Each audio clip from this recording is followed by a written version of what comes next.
Sejam bem-vindos a mais um MZ Playbook, onde eu sempre tenho a honra de trazer profissionais que são referência no mercado, para compartilhar com você um pouco da sua jornada, um pouco do conhecimento, disseminar informação e conhecimento. Isso é um pouco do nosso propósito. E como sempre, eu estou aqui do meu lado com meu parceiro de tênis, meu amigo Alexandre Trócoli, tudo bem? Tudo bem, PH. Satisfação grande estar aqui com vocês hoje, com o nosso convidado, o Michel Loa, que vai trazer excelentes insights aqui, falar um pouco sobre a RB Capital.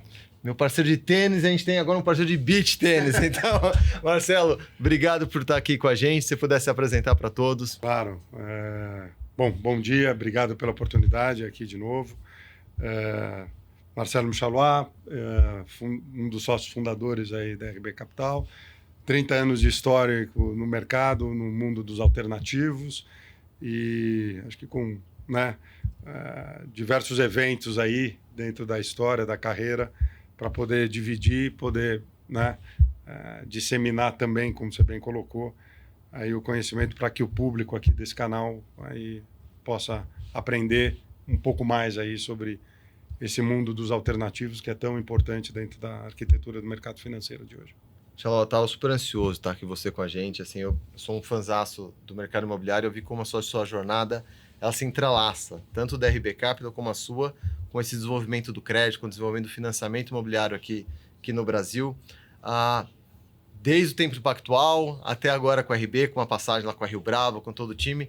Vou dar um overview aqui para quem não te conhece, que são poucos, mas para um pouquinho da tua história, que é teu background. Tá, eu sou formado em administração de empresa, com pós-graduação também pela GV, tenho mestrado em relações internacionais por uma escola de diplomacia em Boston,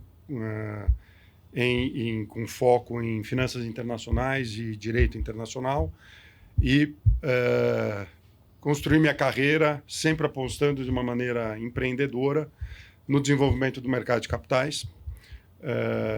Comecei no Citibank e logo que eu me formei na GV, uma coisa me chamou a atenção, que era uma história diferente de um banco de investimento lá do Rio de Janeiro. Estava abrindo um escritório em São Paulo, e aí eu deixo meu currículo, acabo entrando no Pactual. Montei a área de crédito do Pactual, que era o meu histórico dentro do Citibank, dentro de uma joint venture com a Swiss Re, que o banco tinha, trazendo para o Brasil uma tecnologia de subscrição de risco de performance. É aí que a gente começa, deste grupo, dentro do Pactual, a subscrever riscos de projetos que têm risco de completion, né, como a gente diz, de entrega.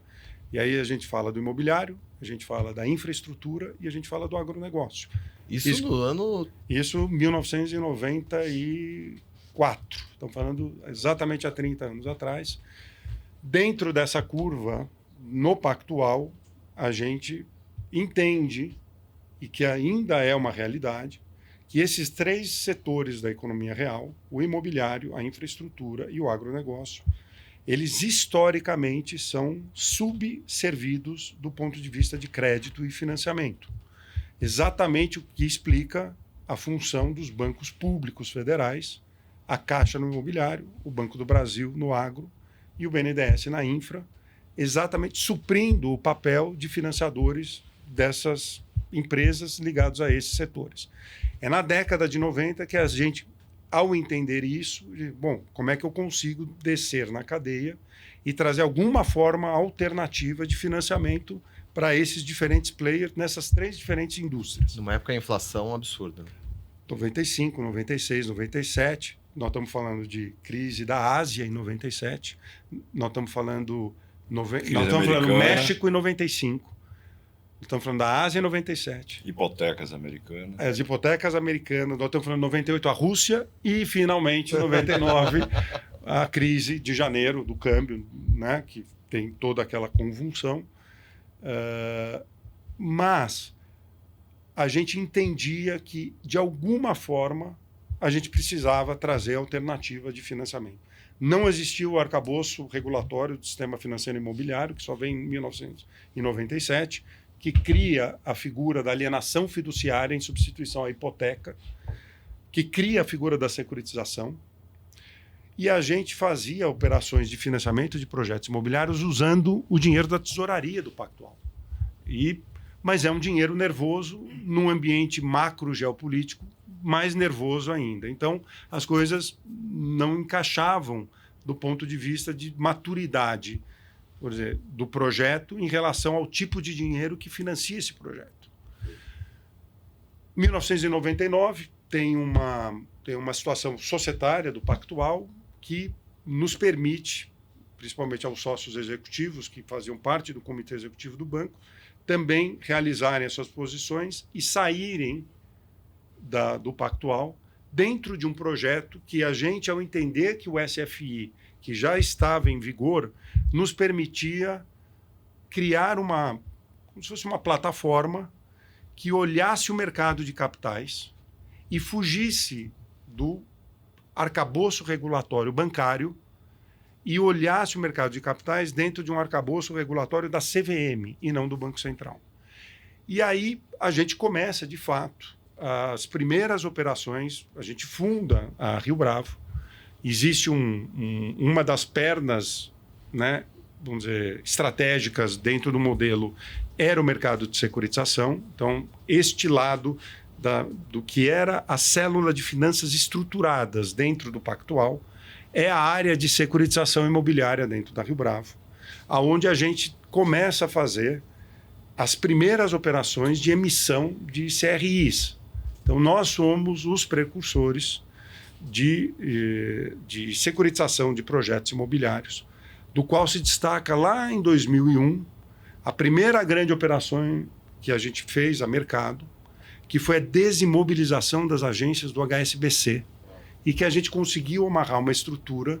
O HSBC, se eu não me engano, tinha comprado o Banco Bandeirantes, do irmão da Luiz Faria, e tinha uma concentração de agências no balanço, que precisava de uma desmobilização por Basileia.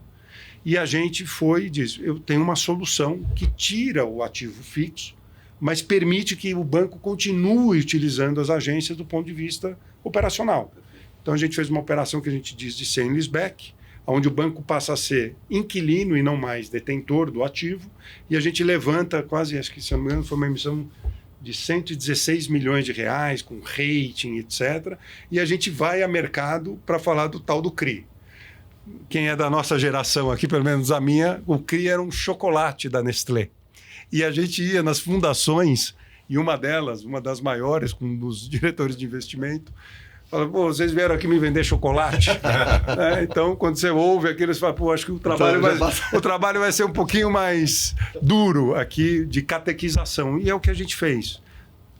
A história da securitização da RB Capital, né, lá de trás, né, com a fundação da Rio Bravo, e o mercado de capitais ligados aos alternativos, essa história se confunde com as histórias pessoais de quem está nessa, né, curva desde do começo da década de 90, mas que mostra que foi um movimento inexorável de você fazer com que o mercado de capitais virasse, sim, não a fonte que substitui os bancos, mas a fonte que complementa aquilo que os bancos não conseguem fazer. E a gente tem que entender que as restrições regulatórias dos bancos não permitem, às vezes, até por uma questão de gestão do passivo e o ativo dos seus balanços, que ele dê financiamento de longuíssimo prazo, porque ele não capta a longuíssimo prazo. Vai ter descasamento. O que ele faz é uma obrigação regulatória de direcionar dinheiro da poupança para o financiamento imobiliário residencial, seja o financiamento à construção de projetos, seja o financiamento para o adquirente da unidade que faz o crédito imobiliário com o banco. Mas isso é o arcabouço regulatório do direcionamento de 65% do dinheiro da poupança para o financiamento residencial.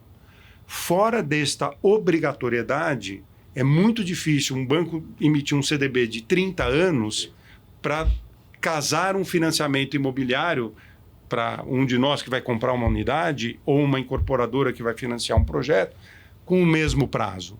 Então, quem financia esse tipo de projeto no que a gente chama um duration, né? Que é período, né, do investimento e desta exposição? O investidor de mercado de capitais, que começa dentro desta curva histórica com as fundações, porque elas são naturais investidores de longo prazo, principalmente numa indústria da imobiliária brasileira, cujos contratos são indexados pela inflação. O aluguel, o financiamento imobiliário, a compra e venda de imóvel, sempre criam fluxo indexado à inflação. E quando você estrutura um instrumento financeiro que é lastreado por um fluxo em inflação, na teoria e na prática da securitização, você faz um fluxo espelho desse instrumento, que também passa a ser indexado pela inflação. Ou seja, as fundações que querem ter uma proteção contra a deterioração do valor da moeda, que é o que a inflação causa, elas são naturais investidores de longo prazo de papéis indexados à inflação.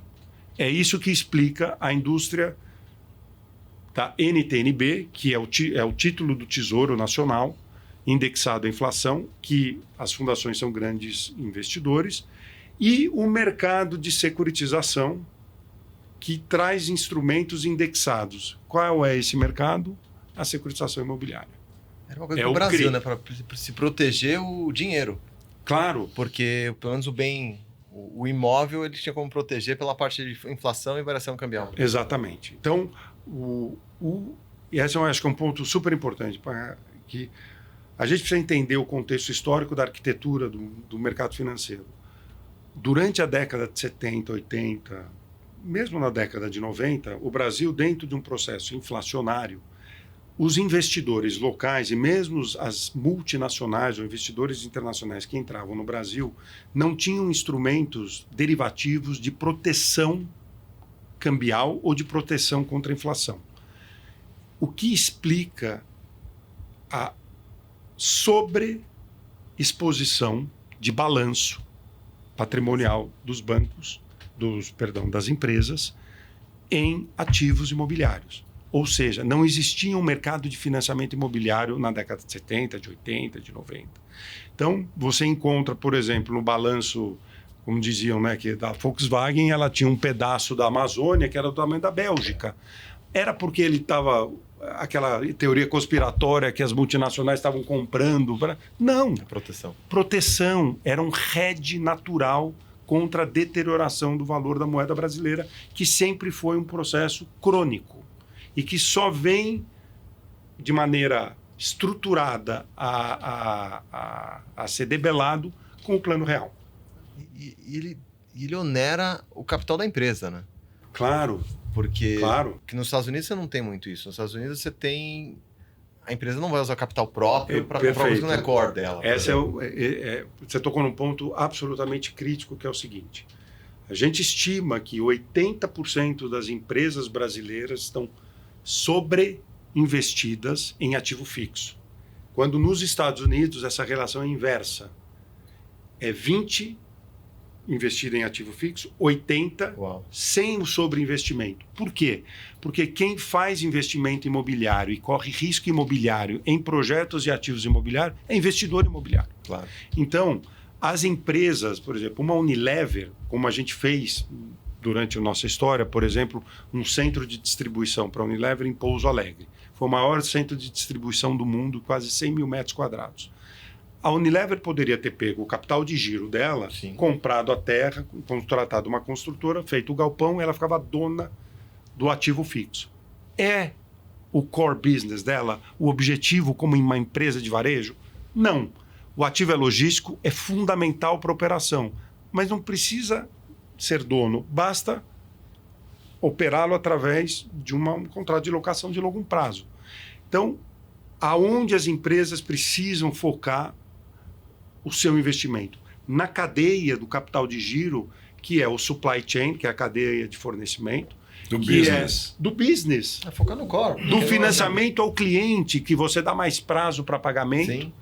E o R&D e marketing. É isso que as empresas, por exemplo, de varejo, como uma Unilever, uma Procter & Gamble, e que se você vai nos Estados Unidos, eles não são donos dos seus ativos imobiliários, logísticos, operacionais. São inquilinos.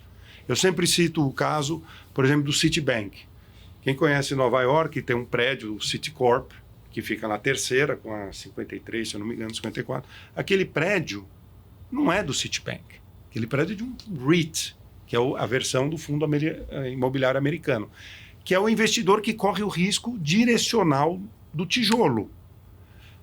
O Citibank no Brasil não tinha como fazer aquilo. O que ele fez na Avenida Paulista? Ele fez um investimento proprietário, carregado em balanço. Então, está aí a diferença do mercado que te dá a opção do financiamento imobiliário e você não precisa ser dono, e aquele mercado ainda incipiente que não tinha os instrumentos para poder dar esse tipo de alternativa de financiamento e que obrigava as empresas a investir seu próprio equity. Então, eu tenho uma visão aqui e ela é, acho que, poderosa do ponto de vista que existe um PIB escondido de décadas e décadas de investimento em capital fixo feito pelas empresas e pelas pessoas físicas que na nossa geração, pelo menos quando eu casei há 20 e poucos anos atrás, eu tive que pagar meu apartamento, não tinha financiamento imobiliário. É o tal do equity. A gente tinha puro dinheiro para comprar à vista ou no autofinanciamento com os incorporadores, porque não tinha o financiamento imobiliário de 30 anos. Essa é uma realidade que começa de 20 e poucos anos para cá, com seus altos e baixos, né, ao longo desses picos de volatilidade macro, local e internacional. Mas isso é tudo muito novo aqui, quando lá fora é uma indústria de trilhões de dólares, a de securitização, é um mercado de alguns trilhões, que é o MBS, que é a versão americana do nosso CRI, assim como dos fundos imobiliários, que aqui ainda começa a ganhar um certo volume, etc., mas também no mercado americano chega a quase 900 bilhões de dólares. E aqui a gente está falando de 240 bi. Que dá o quê? 45 bilhões de dólares. Nos Estados Unidos é 900. Nós estamos falando de um mercado que é 20 vezes maior. Só o mercado do REIT, do fundo imobiliário de tijolo. Quando você vai para o mercado de securitização das hipotecas, que é o mortgage, lá são alguns trilhões de dólares. Aqui nem começou, porque o mercado de securitização de CRI é de risco corporativo, basicamente. O mercado de RMBS americano, que é o CRI residencial, ainda não está desenvolvido no Brasil. Então, tem assim, uma potencialidade do mercado de capitais ainda fazer esse financiamento a partir do momento que os próprios bancos, ou quando a poupança deixar de ter a fonte para o financiamento, ou os próprios bancos começarem a descarregar suas carteiras através de securitização, que aí sim vai para o mercado de capitais. Mas você viu como que ele falou que é uma coisa legal, que é cultural também, né? O brasileiro ele tinha essa questão do... Claro. Do tijolo, próprio e o empresário depois do tijolo. Eu lembro meu avô, ele falava, eu quero investir em imóveis. Eu quero pegar no tijolo, sentir, aquilo é meu.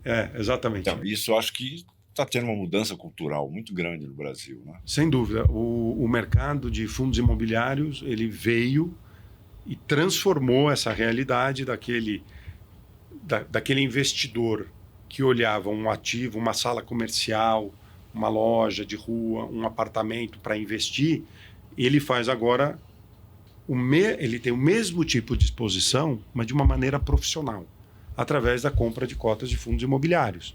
E aí, o que esse mercado ele representa para um pequeno investidor, por exemplo? Diversificação, porque os gestores especializados, eles preservam, por exemplo, como nós, lá na nossa gestora, a gente preserva a teoria de portfólio. Então, tem que ter diversificação de risco.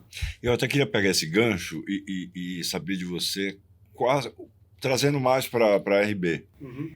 Qual o mercado foco de vocês? O mercado que vocês focam, os produtos que vocês têm para oferecer para o mercado? Claro. Obrigado pela pergunta. Nós temos alguns, vamos dizer, pilares, né, estratégicos do ponto de vista de produtos. E que está, obviamente, vamos dizer, são derivados da nossa especialização e da nossa história, né, de quase 30 anos aqui, como eu já comentei. No caso do imobiliário, a gente tem uma especialização no mundo do desenvolvimento, de projetos de desenvolvimento residencial.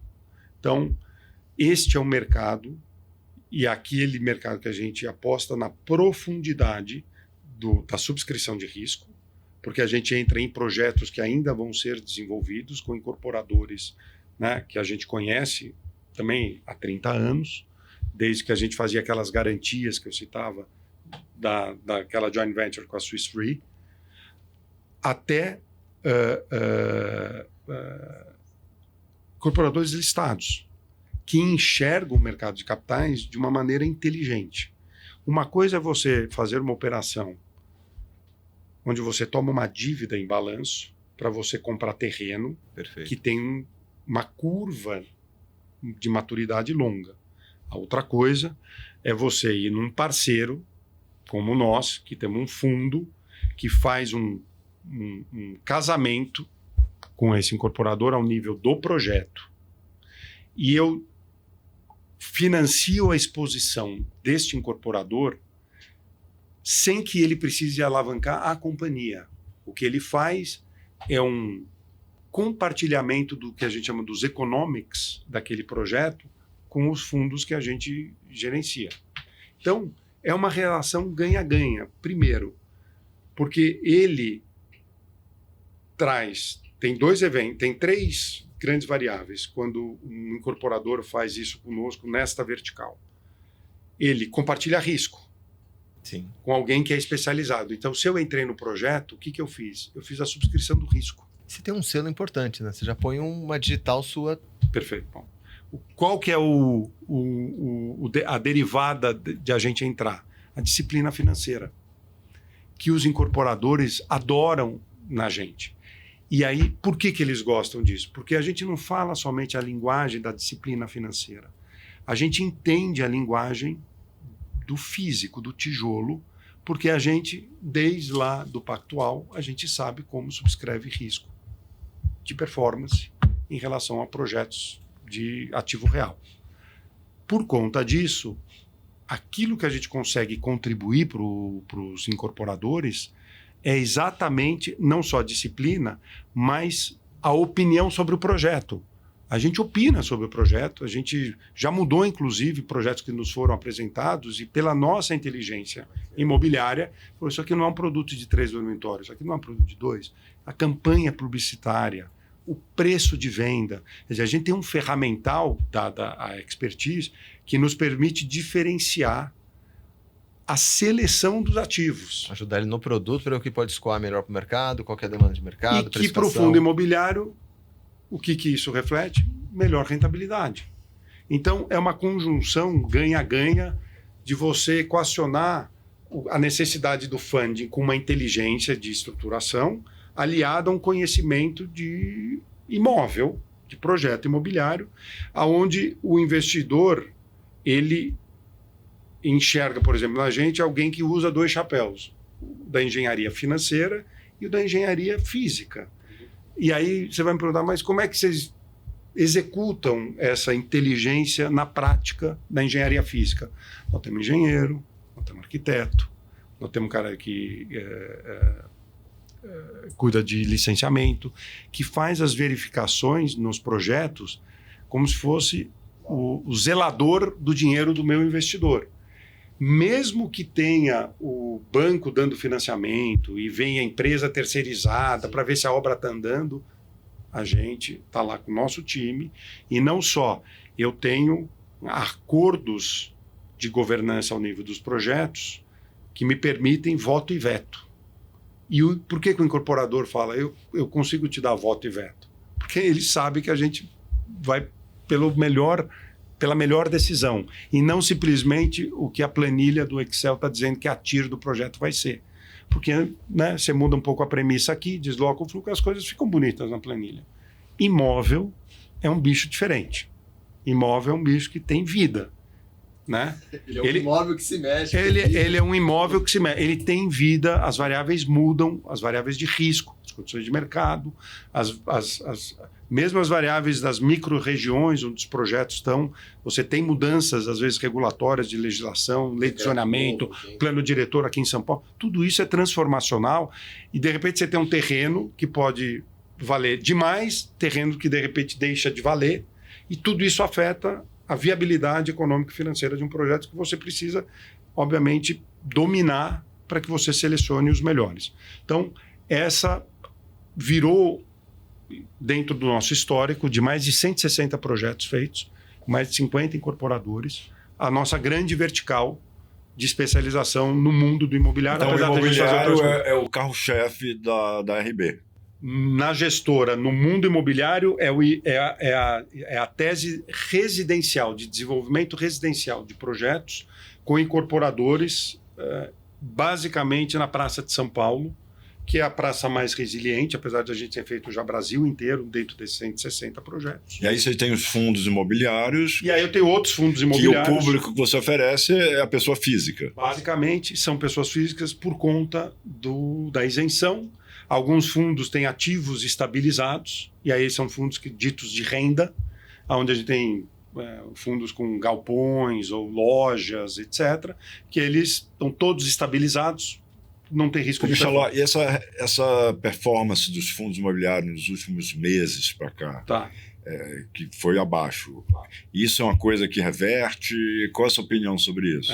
A correlação do preço do imóvel e da renda atrelada ao imóvel tem tudo a ver com a taxa de juros. É a taxa de juros só de curto prazo? Não. Você tem que olhar a taxa de juros de longo prazo. Por quê? É a tal da NTNB. Quanto o risco soberano está pagando? Por quê?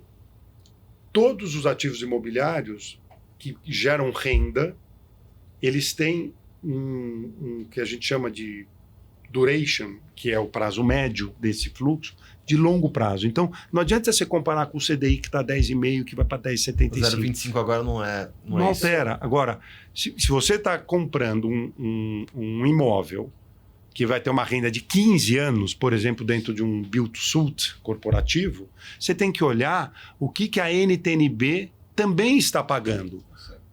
O que ajuda na conta é a isenção fiscal, se você está dentro de um CRI ou de um fundo imobiliário que, na elegibilidade do enquadramento, permite e assegura essa isenção. O CRI também tem O isenção? CRI é isento. Os instrumentos desses 3 setores que eu citei são isentos para exatamente fomentar o mercado de capitais como uma fonte complementar ao sistema bancário, que nunca foi suficiente.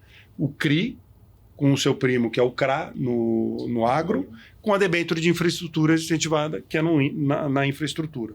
Pois você tem o FII, que é o fundo imobiliário, no caso, você tem o FIAGRO, que é para o agro, e você tem os fundos de debênture de infraestrutura ou os FIPs de infraestrutura, que entram já mais ao nível do equity Tá vindo de FIP projetos. listado agora, né? Exatamente. Tem uma nova... Eu só queria voltar um passo antes, eu sei que você tem mais uma, do que você me falou de portfólio pessoa física. Claro. Eu não sei se eu estou correto, estou aprendendo contigo aqui. Um dos grandes defeitos do varejo, ao meu ver, é não saber construir um portfólio e talvez um desalinhamento de interesse de quem oferta o produto, não explicar que não é um produto, como você disse, não é um produto de renda fixa, não é um produto... O imóvel, ele se mexe. Perfeito. E junto com isso, a gente vê uma falta de liquidez do produto. Claro. Então, nesse boom que teve do IFIX, depois dos últimos 2 anos para cá, ele sofreu o produto, eu vi muita pessoa física correndo atrás de sair, e quando ele saía, ele derrubava o produto, porque o produto tinha 100 mil, 200 mil só de liquidez, e ele, para sair com 100 mil reais, demorava um mês para não derrubar o produto. Claro. O que você vê, assim, eu sei que você defende bem essa portfólio de pessoa física. Como você acha que a gente resolve esse problema? É uma excelente pergunta. Existe uma condição estrutural ainda de mercado, que é a liquidez e o volume do mercado secundário. Perfeito. Se você olhar o mercado de debêntures incentivadas, hoje o mercado é muito líquido, porque o produto é muito tradeado, né, como a gente fala, no mercado. Porque os volumes de emissão e o estoque já são centenas de bilhões. Então, dezenas e dezenas de bilhões, mas é renda fixa. É diferente de cota de fundo, de tijolo, porque a renda fixa, ela amortiza o principal. Quando você compra um CRI, quando você compra um CRA, quando você compra uma debênture de infraestrutura, o instrumento de renda fixa, Quando ele vai pagando ao longo do tempo, ele vai amortizando o principal. Então, o seu capital é devolvido ao longo do fluxo. Quando você entra num fundo imobiliário ou num FIAGRO, que é de equity, que é de tijolo, que é de terra, no caso do FIAGRO, etc., você tem que ir para a bolsa, você tem a renda do fundo. Mas o principal, que é o investimento que você tem, quando é que você tem ele de volta? É que nem ação. Você tem que ir lá na bolsa e fazer o bid and ask. Quando você tem um mercado com pouco volume, dentro de um fundo, por exemplo, que a cota não é muito tradeada, quando alguém faz um movimento, de mínimo que fosse, você tem um fundo de 500 milhões, o cara vai lá e faz um trade de 50 mil reais, com 5%, porque ele precisa da liquidez, por alguma questão pessoal dele, ele faz com que a precificação do fundo inteiro desabe os mesmos 5%. E aí o que começa a acontecer? Você começa a ter o valor patrimonial, que reflete os ativos que estão dentro do fundo, ficar descolado do valor da cota a mercado que ela caiu. Mas o prédio, o galpão, a loja que está lá dentro não caiu os mesmos 5% naquele dia. Não tem essa. Então, eu acho que esse é o grande desafio que vem a reboque do desenvolvimento até do mercado primário, que precisa de uma estabilização macroeconômica. Não tem jeito. A taxa de juros, o que ela faz? Quando a taxa de juros sobe, se eu estou dentro de um fundo imobiliário e eu quero aproveitar o CDI a 10,5, eu vou realizar para investir a 10,5 para depois eu voltar quando o CDI cair a 5. Só que esse movimento machuca, porque você não tem a liquidez que permite a preservação, pelo menos, do valor patrimonial. Então, às vezes, as pessoas fazem nos seus movimentos de realização, eu não tem problema eu tomar um hit de 5%, mas o problema é que isso reprecifica toda as cotas daquele fundo especificamente. Então é com a relação de macroeconomia, claro, atrelado a um mercado que ainda é pequeno. Claro. Você não tem volume. O mercado ainda não tem volume. Ele precisa... Por que o mercado de debêntures incentivadas não sofre? Porque ele tem volume e porque é renda fixa. Essa equação ela é mais perversa quando você tem riscos direcionais de tijolo mesmo, de equity, aonde para reaver o teu principal você precisa negociar e aí entra no bid and ask, aí é oferta e demanda. Tem gente pouca, a não ser que você desabe o preço, o cara fala, agora ficou barato. Porque o ativo valia 100, você olha pelo PL, a cota 100, o cara está querendo vender por 90, opa, a hora que essa cota voltar, porque aqui continua valendo 100, o cara ganha mais 10, além da renda. Então existe... Assim, ele está vendo a parte de dividend yield, mas está vendo também a questão Claro, o cara que enxerga isso, ele vê uma oportunidade de comprar e segurar até a cota reapreciar ao nível que pelo menos chegue no patrimonial. Agora, para a cota voltar, você precisa que a curva de juros, ela, como a gente fala em macroeconomia, ela faz o shift down, né? Ela está... A curva de juros assim, ela precisa cair a um nível que lá na frente, a NTNB principalmente, ela, em vez de pagar a inflação mais 6, a hora que ela vai para a inflação mais 4, nós estamos falando de 200 bips. Só que é 200 bips na perpetuidade. Nos fluxos imobiliários, a gente faz essa conta multiplicando por 10. O que isso quer dizer? Quando você compra um ativo imobiliário, quando a curva está a 6, a curva da NTNB está inflação mais 6, e ela cai para inflação mais 4, ela caiu 200 bips, certo? Caiu 2%. Só que você multiplica por 10, que é o prazo na perpetuidade do fluxo daquele ativo imobiliário. Ou seja, a hora que o ativo sai, a referência de preço, que é a NTNB, cai de 6 para 4, o ativo que valia 100 vai para 120. Porque tem 20% de apreciação pelo deslocamento da taxa de juros, porque isso aprecia os ativos reais. Também é verdade, se sai de 6 e vai para 8, o ativo cai de 100 e vai para 80. E por quê? Porque o custo de oportunidade, a referência, que é o risco soberano, fica mais caro ou fica mais barato, e aí você tem variáveis que o investidor precisa né, ter isso claro nos ativos alternativos, que a gente sempre fala, são 3 componentes, eu sempre falo, são 3 prêmios de risco que compõem o preço alvo, por exemplo, de um ativo. É o risco da contraparte daquele ativo, é o risco de crédito, tem um prêmio de risco. Risco de liquidez, exatamente o secundário. Se eu compro, pode ser que eu não consiga sair quando eu queira. Eu tenho que esperar até o vencimento. E a hora que você espera até o investimento, você precisa agregar um terceiro risco. Risco de mercado. A taxa de juros está 10, ela pode ir para 18, ela pode cair, ela volatiza de um jeito que ele pode deixar você preso àquele investimento. Então, as decisões de investimento em mercados alternativos têm que levar em conta as circunstâncias macro e essas variáveis do risco micro naquele papel, naquela cota de fundo, se é renda fixa ou se é renda variável, que é renda variável entendido seu tijolo, o risco, né, de ativo imobiliário, direcionalmente falando. Eu acho que isso é super legal que você falou do portfólio, que o Eninha, olhando essa estratégia de 3 indicadores que tem que ser ponderados, ter um portfólio com CRI, com fundo imobiliário para pessoa física, você não pode colocar tudo no mesmo pote, Claro. julgar que um fundo imobiliário pode ser renda fixa. Foi o que aconteceu, né? O pessoal saiu, quando foi para o CRI, sai todo mundo para baixo, sacando... Desaba a cota, tenta... O que aconteceu foi exatamente isso. Quando deu o repique inflacionário, todo mundo falou, bom, eu quero comprar CRI que vai pagar IPCA mais 7, porque o papéis que estavam em GPM chegou a 30. Aí você sai correndo mesmo, que você falou, bom, aqui tem... Aí você fala assim, eu vendo para arbitrar. Mas você está colocando pênalti aqui, eu estou vendendo como... Só que eu estou vendendo e aquilo aonde você vai entrar precisa mais te compensar a perda. O problema é que se esse movimento é sistêmico, todo mundo quer fazer ao mesmo tempo, aqui cai tanto, e aí a procura por aquele é tanta que também o preço daquele cai. Então, é o timing de se fazer isso. Quem faz isso são especuladores. E é saudável ter isso. Mas não é para todo mundo que consegue capturar isso no time correto. E uma perguntazinha básica que o nosso público gostaria de saber. Quem está investido em fundo imobiliário e está sofrendo agora? Espera ou vende?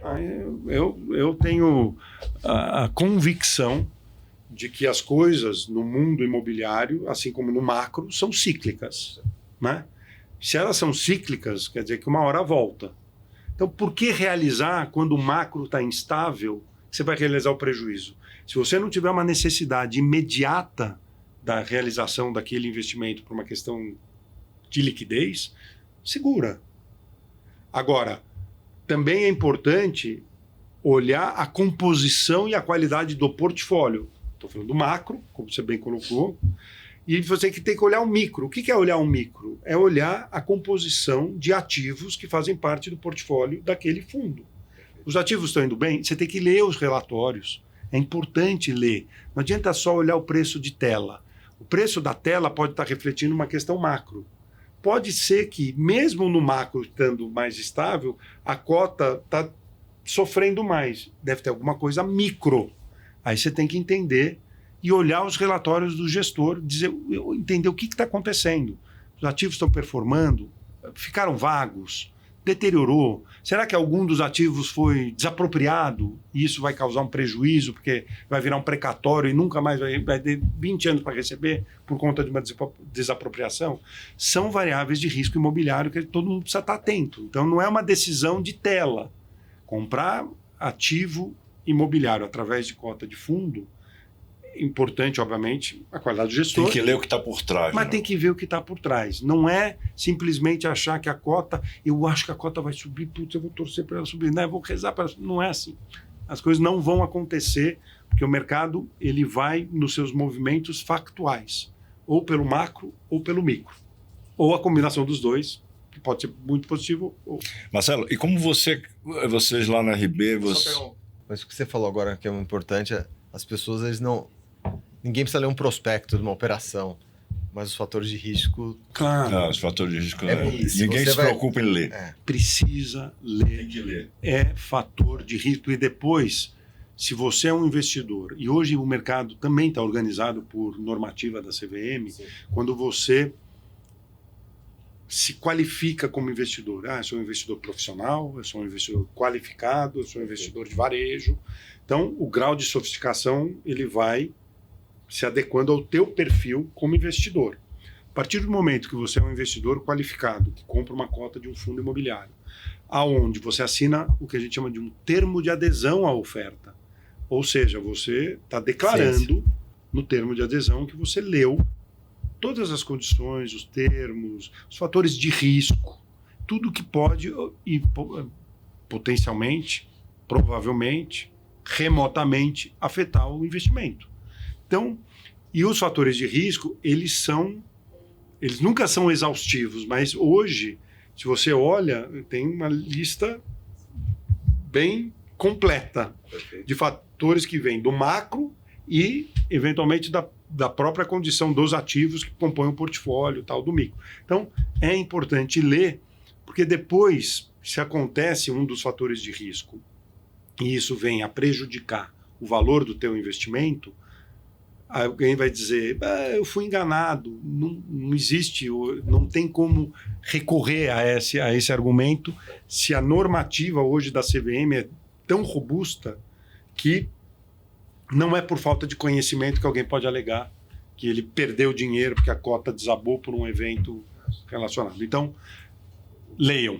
Marcelo, e como vocês hoje, você faz investimentos, né, para os diversos produtos que vocês oferecem. Sim. Como vocês fazem na gestão ou na estratégia de calcular o risco desses investimentos que a RB faz?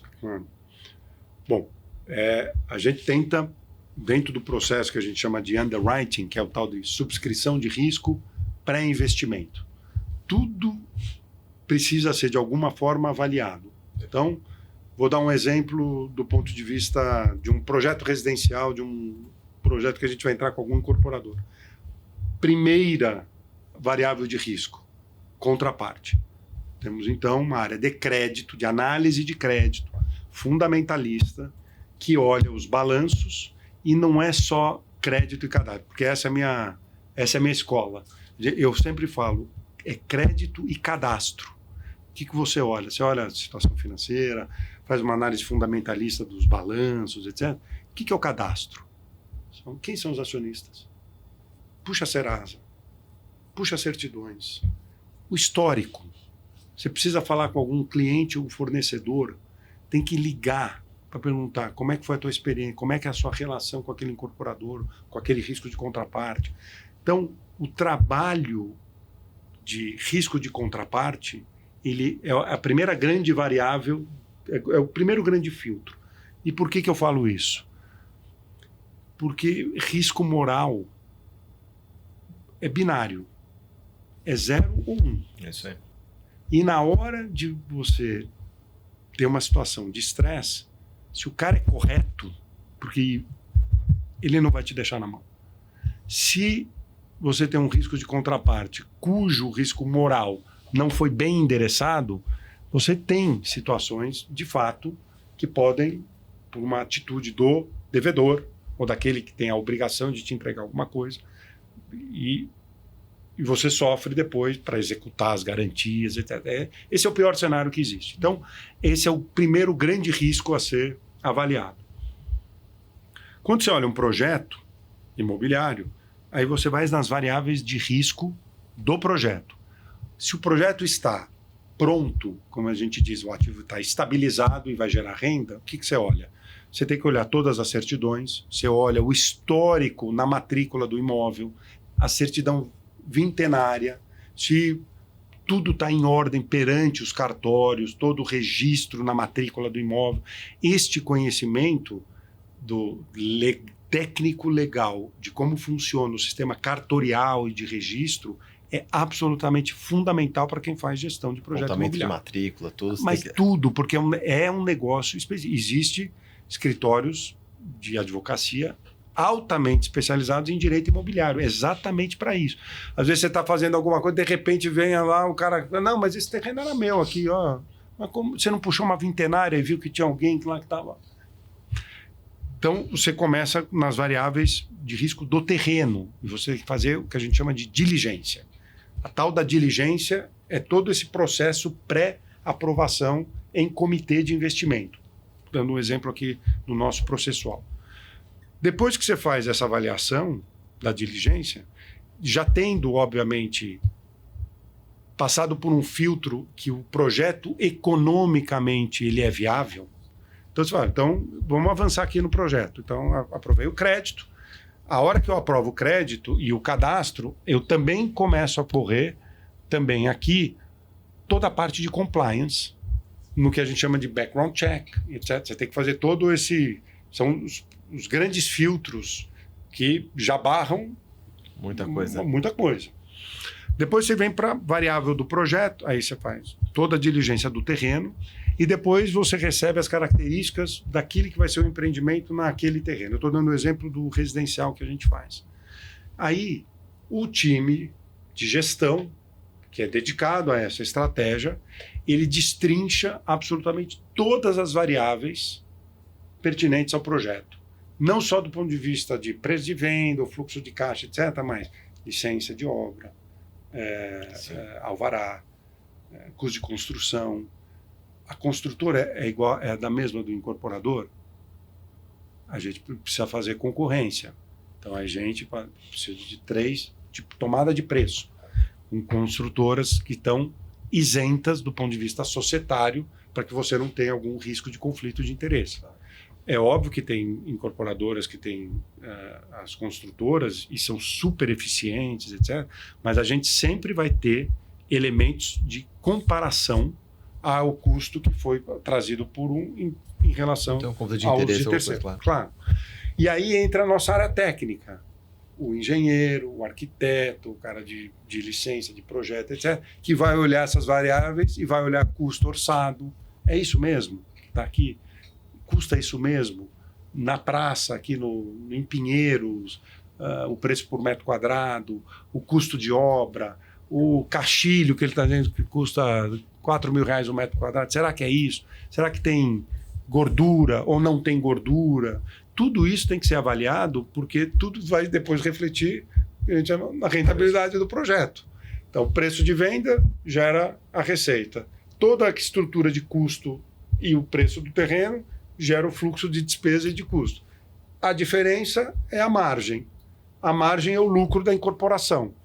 Eu vou entrar num projeto onde eu vou financiar, eu preciso saber que o projeto, economicamente, Perfeito. ele tem premissas usadas pelo incorporador que eu subscrevo do ponto de vista de aprovar dentro da que eu acredito sejam as mais conservadoras ou factuais possíveis. E aí lança-se o projeto e vamos, né, torcer para vender.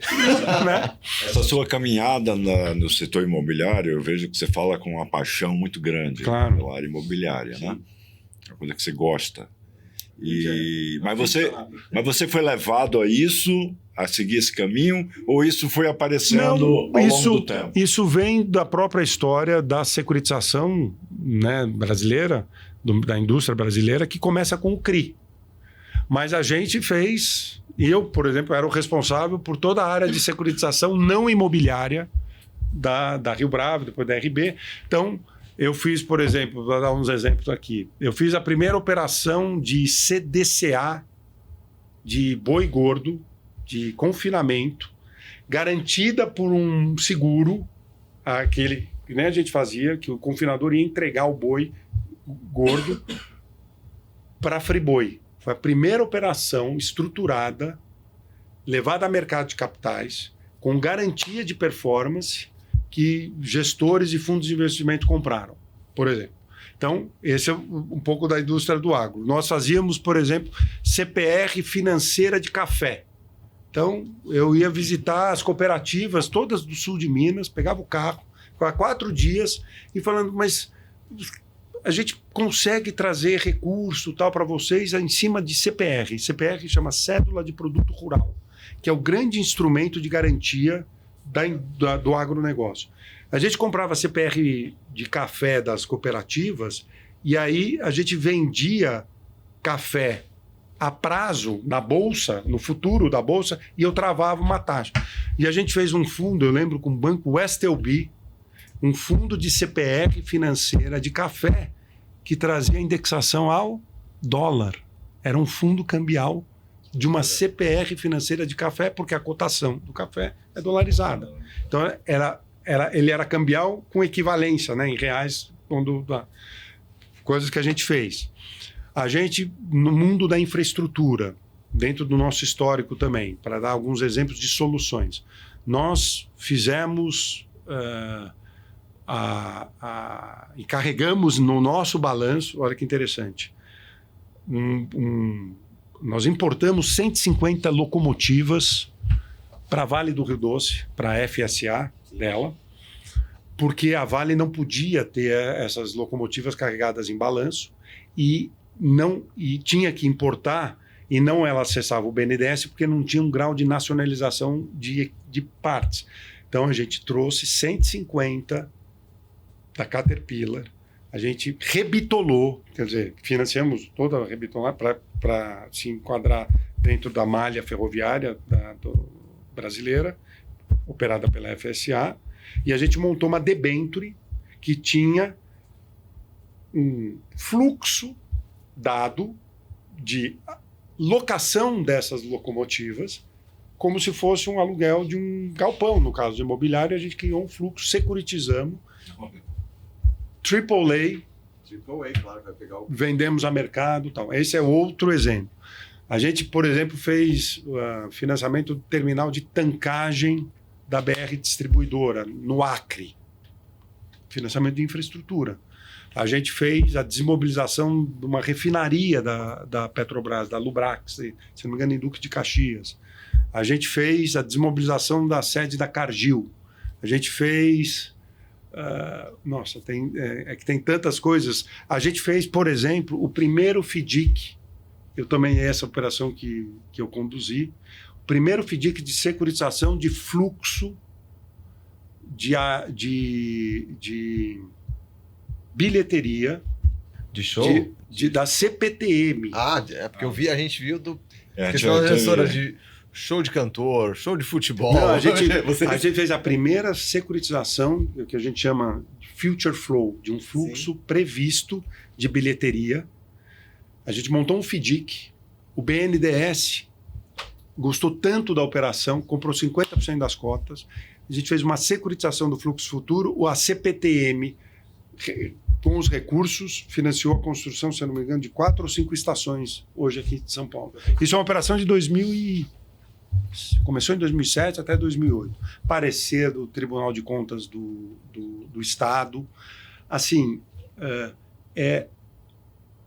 a beleza de você usar a estruturação para você dar uma solução que os bancos... Que banco carregaria 150 locomotivas de uma SPE? Não tem como. Não tem como, mas o mercado de capitais consegue dar essa solução. E aí, eu dei os exemplos aqui de infra, de agro e de imobiliário. E isso é o que chamamos de alternativo. Esse é o mundo dos alternativos. Esse é o mundo dos alternativos. Óbvio que tem FIPs de private equity, etc., mas os alternativos mesmo que tem, vamos dizer, volume, escalabilidade, necessidade de capital, são esses 3 setores. É o imobiliário, é o agro e a infraestrutura. E aí você tem hoje os instrumentos e as normativas de CVM, etc., que permitem você estruturar produtos e soluções que tragam, e aí isso que é a desintermediação. A desintermediação é a construção dessa ponte do dinheiro institucional que está nas fundações, nas seguradoras, nas famílias, nas pessoas físicas, nos fundos de pensão, que você canaliza através de uma estruturação de produto que ajuda a equacionar e minimizar os riscos atrelados àqueles que são os projetos da economia real. Você nunca vai ver uma operação nossa ao nível corporativo de dar dinheiro, por exemplo, no balanço de uma incorporadora. Nós nunca fizemos isso. A gente vai no nível do projeto. Quem dá dinheiro para balanço, aí são os bancos. A gente faz exatamente o oposto, que é a subscrição do risco ao nível do projeto. É muita história, hein, PH? O que eu ia falar para você, Marcelo? Assim, Acho que a gente vai ter que fazer um segundo episódio. eu já ia falar isso agora, vou ter que pedir... Tô à disposição, eu sou um entusiasta disso. Vai ser uma série da Netflix aqui que a gente vai quebrar contigo, porque eu vi muito, obviamente, todo o teu conhecimento técnico aqui, que é super admirado, muita paixão, inovação, sair do óbvio do produto. Acho que isso é um olhar todo seu de conseguir sair do óbvio e pegar o que às vezes ninguém tá todo mundo olhando, mas ninguém tá vendo aqui a necessidade. Então foi uma aula e eu vou quebrar em 3 episódios. Eu só queria te pedir a gentileza de uma coisa, assim, quando eu falei que você tá aqui com a gente em 2 grupos, uma pessoa me mandou uma pergunta. Falou, poxa, e eu queria te fazer essa pergunta, claro, a gente terminar esse primeiro episódio, pro próximo a gente caminhar. Mas ele falou que ele é um estagiário que te admira e ele queria que conselhos você daria para alguém que te admira para traçar uma carreira de sucesso como a sua. Para mim, a palavra mais forte do inglês que no português, né, que chama resilience, que é a resiliência. Eu vou trocar resiliência por uma coisa chamada perseverança. Se você está me ouvindo aí, persevere no seu sonho. Perseverar. O Brasil não é um país fácil, né? Ele tem seus altos e baixos. Eu sempre digo, você tem um norte, você sabe onde você quer chegar e você persevera. Se você acha que é numa linha reta, isso não vai acontecer. Ou você vai pela direita, ou você vai pela esquerda, você vai ter que recuar para pegar um atalho, para desviar de um obstáculo. Mas você está com o norte, persevere, e esse é o que a gente fala do sonho, de fazer. Eu, quando saí do Citibank, de uma grande organização, não sei o quê, e eu falei, putz, eu quero fazer alguma coisa diferente, eu quero fazer uma coisa em que eu consiga, né, junto com outros, construir algo do meu jeito. Isso é empreender. Então, também uma mensagem daqueles que, e hoje acho que isso está muito mais enraizado, principalmente na juventude, empreender é uma arte, né? E mais do que empreender, você precisa resiliar, ou o que a gente fala, persevere.